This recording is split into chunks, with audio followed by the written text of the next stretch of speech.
دوسرا بہت زیادہ مشہور سوال جو لوگ کرتے ہیں، کہتے کہ آپ ایسی شخصیت کی سپورٹ کرتے ہو جو منکر حدیث ہے، جو جناب رسول اللہ صلی اللہ علیہ وسلم کے احادیث کو حجت نہیں مانتے، تو آیا آپ منکر حدیث کی سپورٹ کرتے ہو؟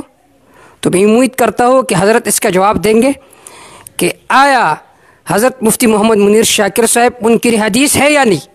جبکہ یہ بات تو غلط ہے، کیونکہ جب ہم حضرت کے بیانات سنتے ہیں تو ہر بیان میں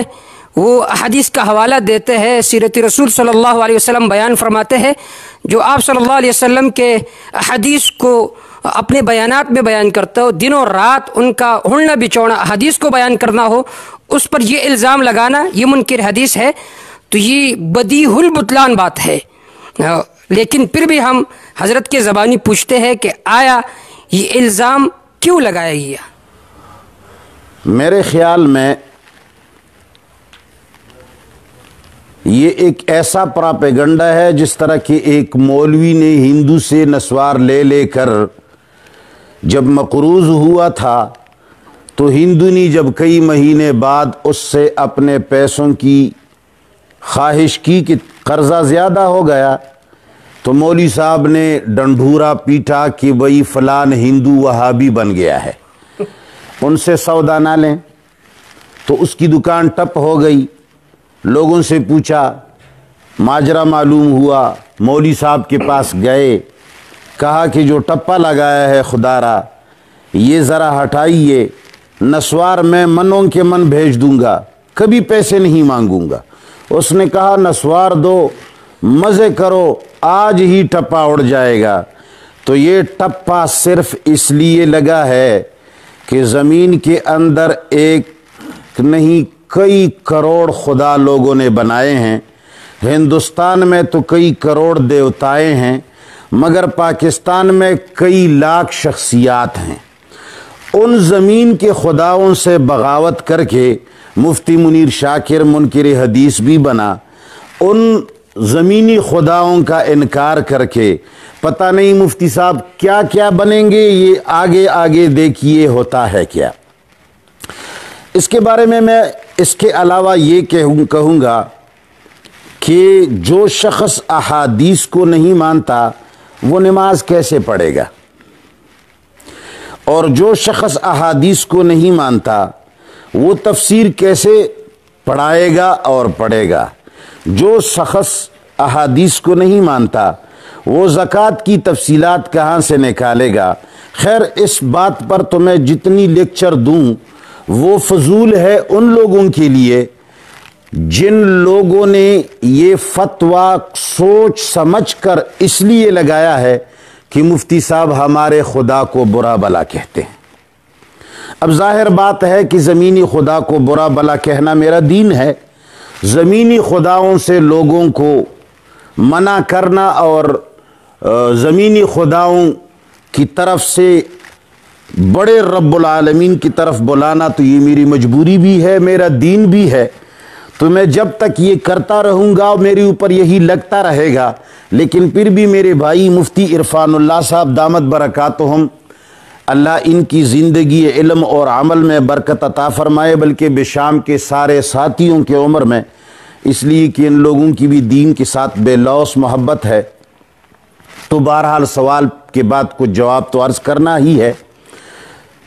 الحمدللہ میں کسی صحیح سند سے ثابت شدہ روایت کا منکر نہیں ہوں، نہ ہو سکتا ہوں۔ کچھ ایسے روایات امت میں ضرور ہوتے ہیں جس کو لوگ ضعیف اور من گڑت کہتے ہیں۔ ایک محدثین کے طریقے کے مطابق ان کی کتابوں کو پڑھ کر میں نے پہلی بھی بہت ساری روایات پر کلام کیا ہے جو شیعوں کی گڑی گئی روایات ہیں، یا جو ہماری سنی مذہب کے خلاف بنائے گئے روایات ہیں، یا جن کے اندر صحابہ کرام کی بےعزتی ہوتی ہے، رسول اللہ کے دامن پر داغ لگتا ہے۔ تو ایسے روایات کو برملا میں موضوع اور ضعیف کہتا رہا ہوں، کہتا رہوں گا۔ خواہ دنیا میں کوئی کتنی بھی فتوے لگائے، لیکن جس روایت سے دین اسلام دینی توحید پر زد پڑتا ہو، رسول اللہ صلی اللہ علیہ وسلم کا دامن عصمت داغدار ہوتا ہو، صحابہ کرام کے مقام معیار کو نقصان پہنچتا ہو، ایسی روایت کو غلط نہ کہنا ہی کفر ہے۔ تو اگر زمینی خدا اس کو کفر کہے تو اس کفر کا تو ہم کافروں کے کافر خدا ہمارا، توحید کے ہم ہستی واحد خدا ہمارا، تو اس شعر کے مصداق ہم کافر ہی صحیح۔ باقی رہی لوگوں کی ادھر ادھر کے ہاتھ مارنا، میرے اندر ایک بیماری یہ بھی ہے، جو لوگ کہتے ہیں کہ یہ منکر حدیث ہے، ان کو ایسی باتیں کبھی کبھی ذہن میں آ جاتی ہیں، ان کو ادھر ادھر ہاتھ مارنے سے کچھ مل جاتا ہے۔ وہ یہ ہے کہ کبھی کبھی ایک معاند اور ایک بدخلق انسان میرے ساتھ پاس بیٹھ کر کے مجھ سے یہ انکار حدیث کے پراپیگنڈے کے بارے میں کچھ ایسا پوچھتا ہے جس کے پوچھنے کا انداز ہی خراب ہوتا ہے، اور میں سمجھتا ہوں کہ یہ